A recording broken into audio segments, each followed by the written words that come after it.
As much as social media bequeaths a sense of lacking onto the user, by God does it connect you with some really cool people. I'm talking about Lauren Brinkers, phenomenal shoemaker and downright risk taker. In this episode, you'll hear just how much of a tumultuous ride one's journey can be, but if armed with purpose and drive, we can perhaps see the fears as motivations and the setbacks as simply an opportunity to redo, but better. In this episode, we'll hear how Lauren's shoes saw her from being a nurse to studying shoemaking in London and how she found her place upon her return to New York. This is The Soul of the Soul with Lauren Brinkers. A quick heads up, we're dealing with an overseas conversation here, so the audio may reflect this. Coming to you from New York City and Amsterdam, the Netherlands.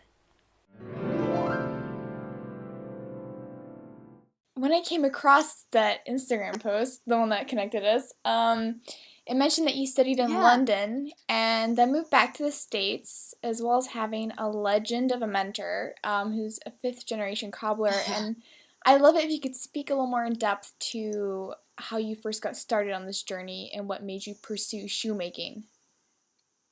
Sure, yeah. Basically, I grew up in the Midwest. Neither of my parents were artists or craftsmen at all, but I think I was born to make things. I was always sort of had various crafts. I actually, before I even knew how to make shoes, I was going to vintage shops, buying old boots, chopping them up, breaking my sewing machine, that sort of thing, driving my parents crazy. So I was always sort of doing things with my hands and very, very crafty, very into art. But I actually, to make things even more sort of weird and complicated, I ended up studying nursing in college. Oh, wow. It's kind of hard to follow, but in my head it makes perfect sense. But I became a nurse just to sort of have, I feel bad saying it now, but it was sort of a backup plan, really. Just like, I become a nurse, I'll be able to have a job anywhere. I really want to be in New York, the creative capital of the States. So I had a crazy little plan, but I became a nurse. I moved to New York, and all the while sort of just botching up shoes and sort of playing around. But as soon as I got here, I found a shoemaking class at the Jewish Community Center, and it was every Sunday, and I thought it was going to be sort of, I don't know, I didn't really know what to expect, but it ended up being this woman who was a third generation shoemaker. She taught me how to make my first shoe, and I remember, I wanted to make something super complicated. I had, all these sketches and ideas, and she forced us to make a sort of basic, ugly mule, and so that was my first shoe. But I was hooked. It was like totally in love. I was addicted, and I wanted to learn everything. So about a year later, I applied for shoe school in London, and so I got in, and I moved there for a couple of years. And what was the process behind choosing to study in London? Were there opportunities kind of scarce where you were, or? Yeah, well, this was 10 years ago. So now I think that shoemaking has sort of, there's more shoemakers, especially in New York. There's not many of us, but we're definitely sort of banded together. But back then it was really hard to find anyone, to teach you how to make shoes. And in fact, I was, that woman who taught me at the Jewish Community Center, she's like, I realize you're in love with this. If you want more, she's like, you have to go to London, or you have to go to Italy. I ended up going to London. Yeah. It was the best decision, it was the best decision I ever made. But. And I guess this would be one of them. Lack of resources where you were, but were there any other obstacles that you first faced when you decided to go on this journey? Definitely. Yeah. Just deciding to go away, to go to London, that in itself was a sort of bold move. I was a nurse working in the city at a children's hospital. and I just sort of, I reached a point where I came to my boss and I said, is there any way I can still sort of keep this job and work per diem, sort of like once every few months? And this is also a little bit, this is very unconventional, and a lot of nurses don't get to do this, but she basically let me keep my job, moved to London, and every few months I would come back and work just as many shifts as I possibly could. But that was, and the sort of just the general balance between this art and craft that I love so much and real life and making an income and paying rent, and it's just the typical sort of artist creative balance, what they do to make money and how they make time for art and creativity and that kind of thing. That's an ongoing obstacle, actually. But did you have any backlash from friends or family? You're going to London and you're in nursing school. Well, I didn't. And I'm very lucky in that. My parents, my friends, everyone was very, very supportive. And, I sort of grew up with parents that raised me to be brave and raised me to believe that I could really do whatever that I put my mind to do. So that part was really easy. But, and then actually the biggest obstacle really was coming back from shoe school and having this knowledge and this amazing craft under my belt. I sort of didn't know where to go from there. The typical trajectory is you come back from a fashion school, an art school, a craft school, you get a job for a designer or somewhere in the fashion world. That was what my peers were doing. They were getting internships in fashion houses, which I actually did. And I came back and I got a really amazing internship that would probably, it was definitely on the track to turn into a job as a shoe designer. Oh. But I realized really quickly that it was not for me. It was lacking, that sort of gratification, and sort of it meant nothing to me, which I slowly realized. But that was kind of hard because I realized that I was going down a road that I didn't really know. I didn't know anyone else who had done what I'm doing. I didn't know anyone that was making their own shoes and doing their own production and that kind of thing. So that was a huge obstacle.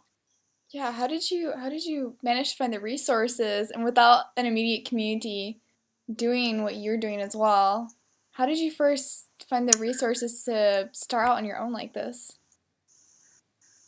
Well, I befriended a cobbler in my neighborhood. That was the first sort of entrance, into the shoemaking world that I got, once I was back in New York. I went to my local cobbler. I bugged him for a couple of weeks about letting me just come in and hang out with him. And, he let me. So after a couple of weeks, he finally knew my name. He was very nice. He was just a busy guy. He's still in the Lower East Side, actually. Really great guy. But he said, okay, he's like, you really want to learn, because in shoe school, I learned shoemaking and I learned the design process. I learned, the whole process. But those cobblers are the most skilled, amazing craftsmen. They've learned their whole lives. They've been learning this craft. So yeah, I can imagine. There's so much to learn from them. So I went there every Friday afternoon, and he let me sort of sand heels and shape soles and that kind of thing. The dirty work of being a shoemaker. He was ingrained into you. Up for teaching me. So yeah. And he sold me one of his old sewing machines that he had just tucked away in his basement in Queens. Wow. I went over there. I paid like $200 for this beautiful old Singer. It was one of the treadle sewing machines that you put your foot on, and you do it sort of it's not electric, and it's made in like the 1920s or something. This beautiful heavy machine he sold for $200. So yeah, he was my first, and still to this day, one of the best resources I've had. I guess he would also be one of the figures in the practice that you really look up to. But are there any others that you Oh yeah. kind of, once you immerse yourself a little bit more into this world, that you came to look up to? Yeah, I mean, there are a lot of people, of artists and makers, and I'm actually really into painters, ceramicists. I'm in love with that art and that craft. And for shoemaking, it's tough because I was never someone who, I never wanted to be Manolo Blahnik. I never wanted to be Jimmy Choo, Yeah. who Jimmy Choo actually went to our shoe school, so he was like the revered, alumni Yeah. of my London shoe college. But I never really aimed to be them, just because I knew I was doing something a little different, and I want to make them myself. I actually, my process is painting the leather. I paint leather, and then I make a shoe out of it. So it's a really important process for me, and there's a lot of integrity and thought that goes into it, and so I'm kind of working on my own process that isn't really like anyone else I know, but that's not to say, I mean, I have so many artists and makers that I really love, and painters. Really, I'm in love with painters. I love that. On preserving the craft and perspective of within this this day and age, and preserving craft and the traditional techniques, how do you kind of balance that with like your business model and consumer demands, and they want it fast and snappy, and social media, and like the involvement of tech and everything? Yeah, that's definitely a challenge. And I decided long ago that I really enjoy doing my own production, which is it's potentially a huge problem, yeah, because people, I sort of got a very good response pretty quickly once I started with my process of painting the leather and sort of making every single shoe sort of like a painting, something that has a soul. Has a soul, both literally and figuratively. I know there's so many puns, but yeah, I mean that sort of preserving the craft. I think I'm doing that, and it is hard. I'm doing my own production. I think it's important to sort of put myself into every pair of shoes that I make. So I'm trying to, the price point and all of that, it sort of reflects the work that I'm putting into it, which is hard. People want a cheap pair of shoes and they want it sent to them 2-day delivery. And I just have sort of had to reconcile that that's not going to be my customer. And that's totally okay with me. I'm fine with that. And when you do feel, say, a bit cloudy and you don't perhaps want to make a decision based on, say, your current judgment, are there any ways in which you align yourself to gain better perspective on your situation? Yeah, I actually, in this sort of crazy city of New York, I have a very, especially in my older, in recent years, I have a regimented sort of schedule, which I have never been the sort of person to do that. I've always been the person to fly by the seat of my pants, take a trip on a whim.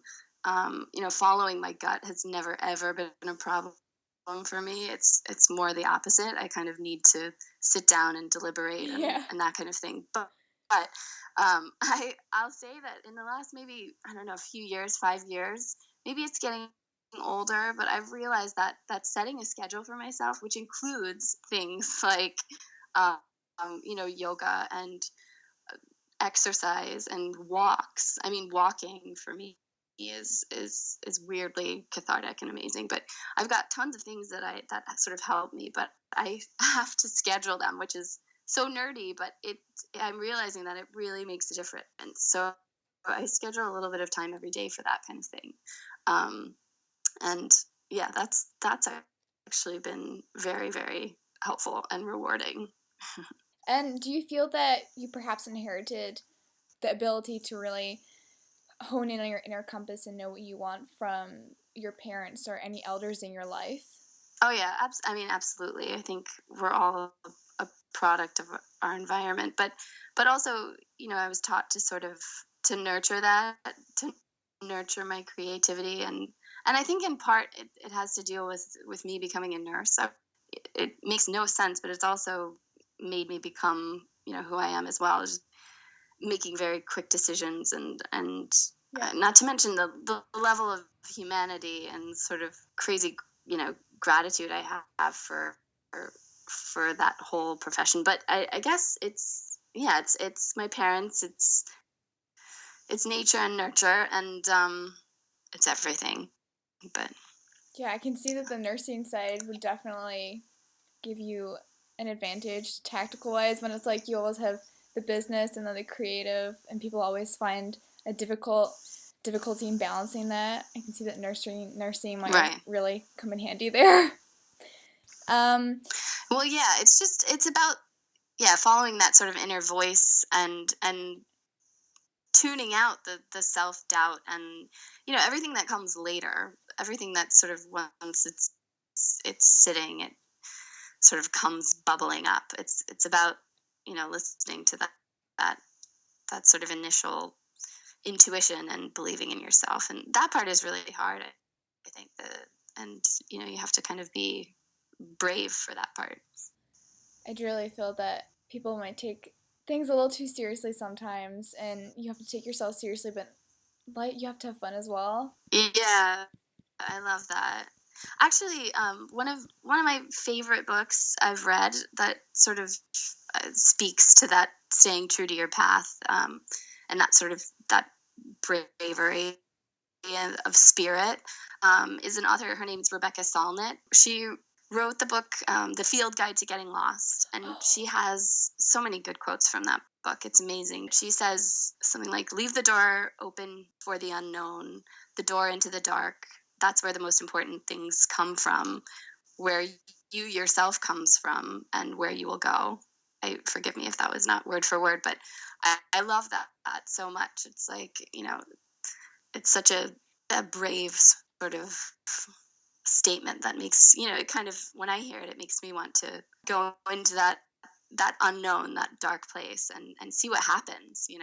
Yeah, and this question is perfect as a follow-up. Was there ever a time in your life where it was guts versus logic and you went with your gut, and how did it play out? Other than the big leap going to London. Yeah. Yeah, there was a time, I would say there was a time when I had moved back from London.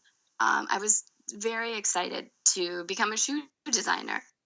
And, back then I still believed that I could design shoes and it would be creative and it would be my dream job. And I would still be tinkering away with leather and sort of sewing things up and that kind of thing, which I knew, I knew that these fashion houses, they don't make the shoes in-house.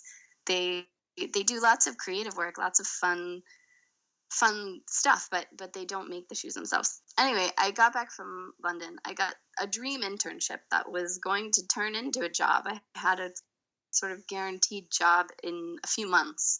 But it was kind of a shoe-in, and it was a lucky thing that I stepped into, or I gained it on my own personality and will and skill. But I basically, it was Fashion Week, and I was an intern, and I was getting treated like total crap. Yeah. And I just, there were just maybe 5 of us interns, and we were all running around. It was the day before our big fashion show.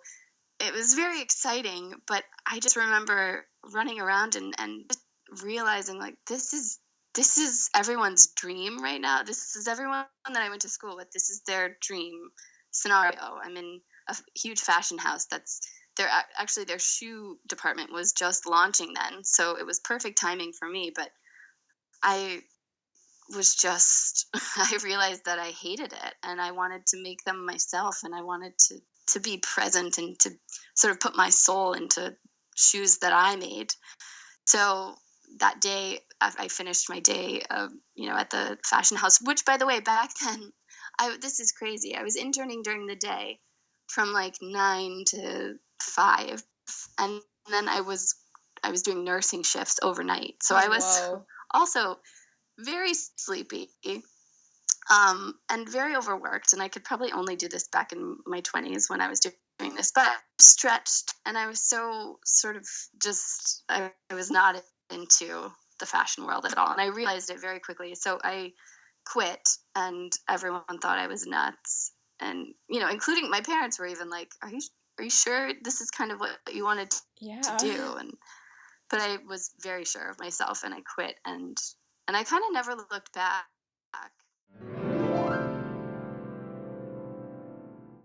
In closing, I would love it if you could speak a little to your profession and why you're good at what you do. I think that I have a lot of love and appreciation and respect for my craft, and I really just have like a dedication, dedicated integrity to making shoes. And a lot of people don't even really think about shoes. They don't care about shoes. That doesn't matter. That part doesn't matter. It's the integrity and the intention that you kind of bring to it, I think. So, my dream is to make well-made shoes myself, and I bring to that a lot of other sort of aspects, but that's basically what I'm doing. I want to make amazing shoes that people want to wear, that people want to wear around the city, comfortable shoes, no stilettos, I don't even do high heels really. I'm making shoes that I want to wear myself, and I want to make them well. I want people to like them. I think that just yields something special when you have a sort of dedication to something, to a craft, to anything really. It doesn't matter what, but when you have that sort of dedication, then that breeds integrity and usually yields a very special something. Yeah. Wow, it's beautiful. I know you gave the book recommendation, but I was just wondering if there was any music or products that you feel speaks to staying true to your path, that helped you whenever you were feeling kind of down, got you through like the kind of slump. Music is, I have a ton of favorite musicians and bands and things. I have a sort of special connection to a certain band that I actually met when I was in shoe school, and we have been friends ever since. And he's kind of on his journey to,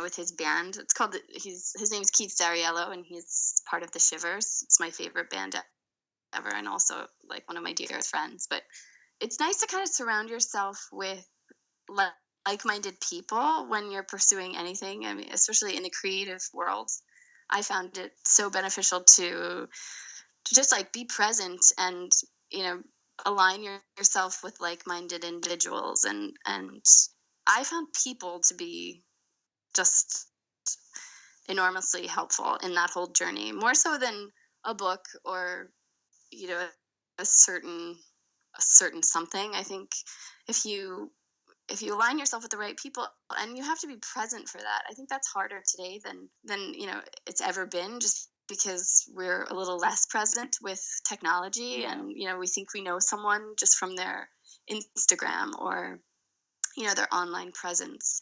So I think it's really actually important to stay present, to put your phone away. And I find myself, I'm guilty of it too, but I put my phone away when I'm on the subway. I try to be present when I'm walking down the street. I mean, I live in one of the most lively, amazing, beautiful cities, where you meet so many people every day. So it's easy to kind of tune out to that. And I think staying present is possibly the best sort of, it's your best option for who you never know who you're going to meet. You never know what you're going to experience.